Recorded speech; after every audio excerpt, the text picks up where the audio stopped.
A snake recently fell into the window well pit by our home. And it wasn't a very big snake, it was only about 18 inches long. But we enjoyed watching the snake try to climb its way out of the pit. In order to get out of the pit, it needed to climb 3 stairs and then get over the top of the pit.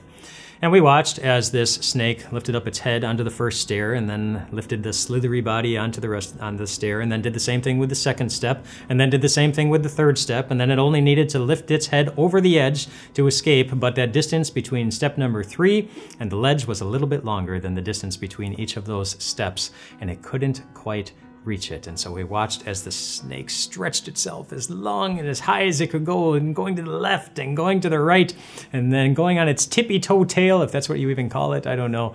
And then we watched as it tried to get over the edge, but it never quite made it. In fact, it ended up falling backwards and landing flat on its back, and it had to start all over again. And it did. It tried again and again and again, but its best try always ended in the same way, with a lot of disappointment.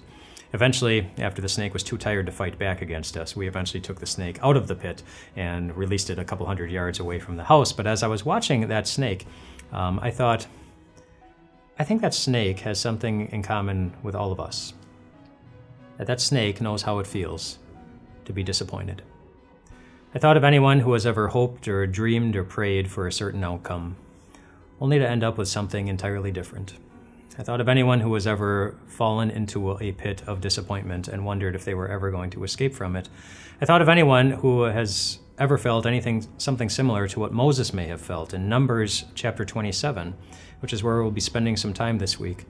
The context of Numbers chapter 27 is this, that after 40 years of wandering their way through the desert, after 40 years of going step by step through the wilderness, after 40 years of stretching themselves this way and that, after 40 years of frequently landing on their backs, the Israelites finally made it to the land of promise that God had given them. And just as they were peeking their heads over the edge to see the land of milk and honey that God had given them, God reminded Moses that all of the Israelites were going to be able to go in, but he wouldn't. He wouldn't be allowed in. Do you know how he must have felt? I want to begin this week by reminding you that Jesus does.